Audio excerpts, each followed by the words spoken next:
नमस्कार, आप देख रहे हैं जन टीवी और मैं आपके साथ आकांक्षा पारिक। खबरों की शुरुआत से पहले एक नजर हेडलाइंस पर। उत्तरकाशी पहुंचे इंटरनेशनल टनल एक्सपर्ट। मंदिर में प्रार्थना के बाद ड्रिलिंग के 200 स्पॉट फाइनल। वहीं उत्तरकाशी आ रही ड्रिलिंग मशीन ऋषिकेश में खाई में गिरी। 9 दिन से फंसे हैं 41 लोग।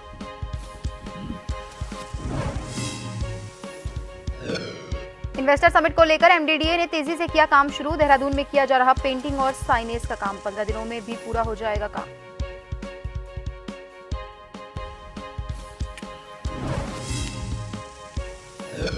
उत्तराखंड में अब नगर निगमों की जिम्मेदारी संभालेंगे जिलाधिकारी। 6 महीने के लिए की जाएगी नियुक्ति। निकाय बोर्ड का कार्यकाल 1 दिसंबर को हो रहा पूरा।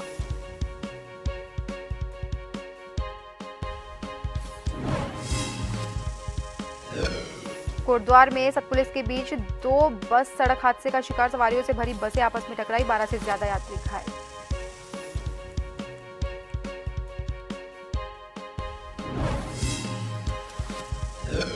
और पिथौरागढ़ में 4 दिवसीय श्री नाग महोत्सव पर कार्यक्रमों की धूम। छात्र छात्राओं ने रंगारंग कार्यक्रम की दी प्रस्तुति। सुरक्षा के लिए मुस्तैद रही पुलिस।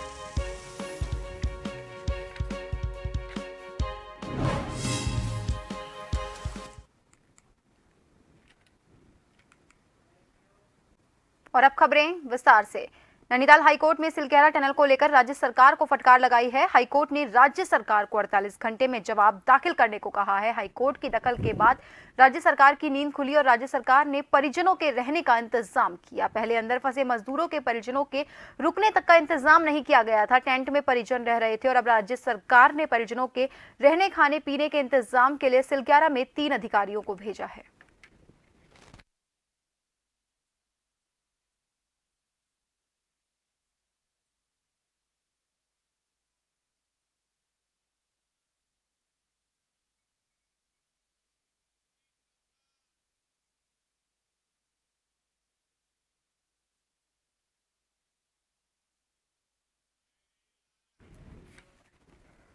प्रधानमंत्री नरेंद्र मोदी ने मुख्यमंत्री पुष्कर सिंह धामी से फोन कर उत्तरकाशी के सिलक्यारा के पास टनल में फंसे श्रमिकों को सुरक्षित निकालने के लिए जारी राहत और बचाव कार्यों के बारे में जानकारी ली। इस दौरान प्रधानमंत्री ने कहा कि केंद्र सरकार द्वारा आवश्यक बचाव उपकरण और संसाधन उपलब्ध कराए जा रहे हैं। केंद्र और राज्य की एजेंसियों के परस्पर समन्वय से श्रमिकों को सुरक्षित बाहर निकाल लिया जाएगा। वहीं फंसे श्रमिकों का मनोबल बनाए रखने की जरूरत है। इस दौरान मुख्यमंत्री ने स्थिति की जानकारी देते हुए बताया कि राज्य और केंद्रीय एजेंसियां परस्पर समन्वय और तत्परता के साथ राहत और बचाव कार्य में जुटी हुई हैं। टनल में फंसे श्रमिक सुरक्षित हैं और ऑक्सीजन, पौष्टिक भोजन और पानी उपलब्ध करवाया जा रहा है। वहीं राहत और बचाव कार्यों के लिए एक्सपर्ट्स की राय लेकर एजेंसियां काम कर रही है। अब तक प्रधानमंत्री 3 बार मुख्यमंत्री से स्थिति की जानकारी ले चुके हैं। वहीं पीएमओ की टीम भी मौके का निरीक्षण कर चुकी है और लगातार स्थिति पर नजर बनाए हुए है।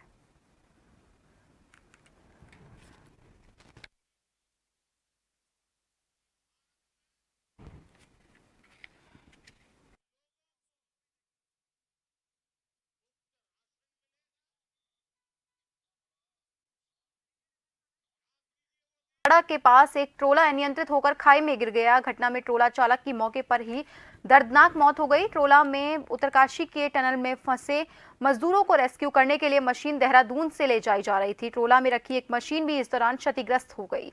पुलिस मामले में अग्रिम कार्रवाई कर रही है। घटना कैसे हुई इसकी भी जांच की जा रही है।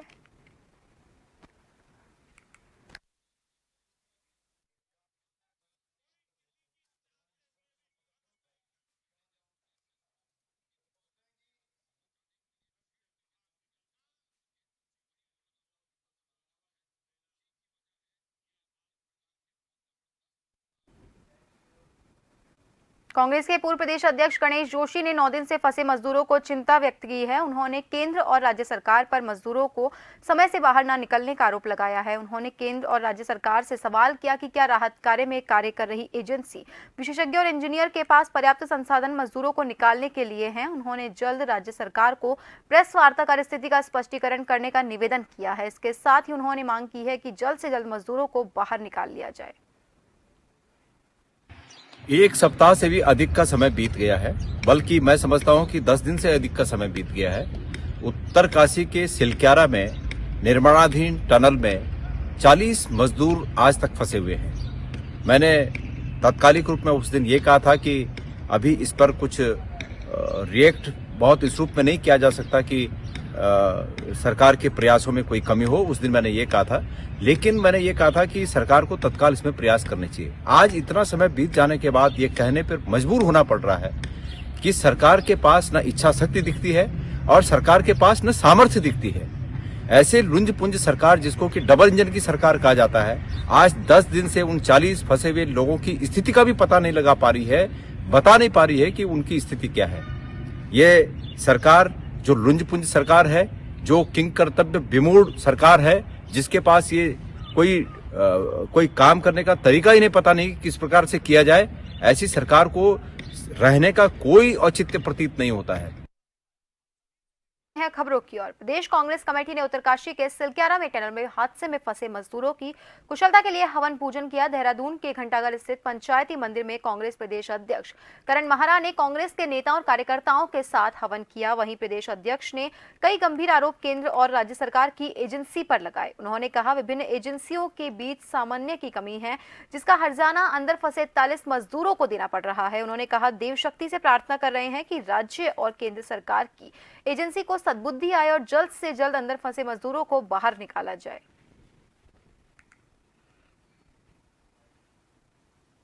ये देश आस्थाओं का देश है और हम लोगों ने सोचा है कि ईश्वर से भी प्रार्थना करें कि सरकार को सद्बुद्धि आए और निर्णय सही ले और जल्दी से जल्दी जो हमारे भाई वहाँ फंसे हुए हैं उनकी जान बचाई जा सके।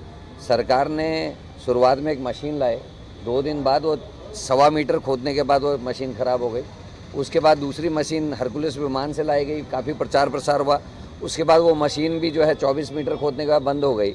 लेकिन सरकार को 5 दिन जाने के बाद ये याद आए कि उसमें बीच में एक जेसीबी भी फंसी हुई है, एक गाड़ी भी फंसी हुई है, तो आप ऊपर से छेद करने का। अरे 5 दिन तक क्या तुमको पता नहीं था? पहले आपने 35 आदमी कहा, फिर 40 कहा, कल 41 की सूची जारी हुई है। आगामी लोकसभा चुनाव के लिए कांग्रेस में पार्टी मजबूत करने की तैयारियां जोरों शोरों पर है, जिसको लेकर प्रदेश भर में जिला कार्यकर्ता सम्मेलन का आयोजन किया जा रहा है, जिसमें रुद्रप्रयाग सहित 3 जिलों में सम्मेलन का आयोजन संपन्न हो चुका है। अब आगामी सम्मेलन टिहरी और बागेश्वर में होने जा रहा है, जिसमें प्रदेश अध्यक्ष करण महारा सहित कांग्रेस के वरिष्ठ नेता मौजूद रहेंगे। कांग्रेस प्रदेश उपाध्यक्ष मथुरा दत्त जोशी ने बताया कि बूथ स्तर के कार्यकर्ताओं को मजबूत करने के लिए और प्रशिक्षण देने के लिए सम्मेलन का आयोजन किया जा रहा है, जिसका परिणाम आगामी चुनावों में पड़ने वाला है।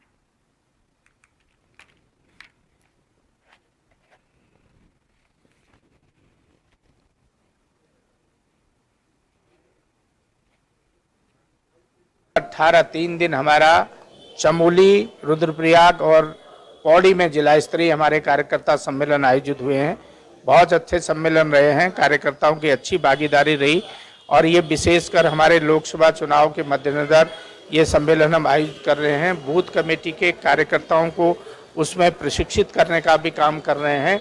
अब हमारा 21 और 22 तारीख को टिहरी संसदीय क्षेत्र के टिहरी जिला और उत्तरकाशी जनपद स्तर के हमारे सम्मेलन है, उसमें माननीय अध्यक्ष जी और कांग्रेस के हमारे वरिष्ठ नेतागण प्रतिभाग करेंगे।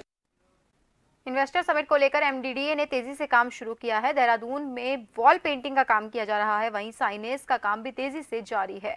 वहीं एमडीडीए वीसी बंशीधर के तिवारी के मुताबिक अगले 15 दिनों में हम सभी काम खत्म कर लेंगे।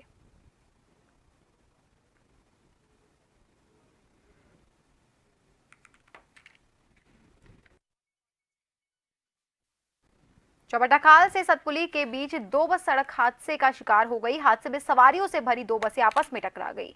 इस दौरान एक बस चौबट्टाखाल से कोटद्वार आ रही थी, जबकि दूसरी बस चौबट्टाखाल की ओर जा रही थी। बस में सवार 1 दर्जन से ज्यादा यात्री इस दौरान घायल हो गए, जिन्हें 108 की मदद से अस्पताल पहुंचाया गया।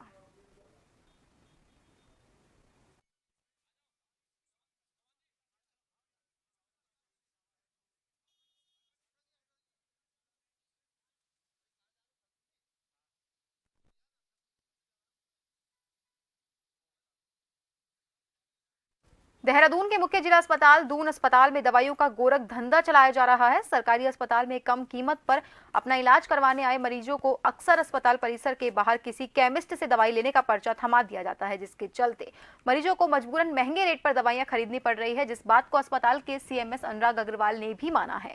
सीएमएस अनुराग अग्रवाल ने बताया कि ऐसा बहुत कम होता है कि कोई डॉक्टर लगातार ऐसा कर रहा है तो उसका संज्ञान लेकर त्वरित कार्रवाई भी की जाएगी। देखिए, बाहर की दवाई को लेकर भी हम लोग का बहुत कई बार और मेरे आने के बाद भी 2 बार इस तरह का नोटिस दिए जा चुके हैं कि बाहर की दवाई जहां तक है ना लिखी जाए। लेकिन उसमें कुछ दवाइयां हैं जो शायद हमारे पास, क्योंकि हमारी भी इन्वेंट्री बहुत बड़ी हो जाती है, हर चीज़ अवेलेबल कराना तुरंत पॉसिबल नहीं होता, तो ऐसे में बाहर जन औषधि परियोजना भी चल रही है। हमारे अपने अस्पताल में उसकी 2 से 3 सेंटर खुले हुए हैं, तो वहाँ की दवाई से ली जा सकती है। कोई बहुत ही रेयर केस में कोई बाहर की दवाई लिखी जा सकती है, लेकिन इसमें अगर कोई रेगुलर दवाई लिख रहा है तो अगेन मैं आपसे अपील करना चाहूँगा कि हमारे संज्ञान में जरूर लाएं।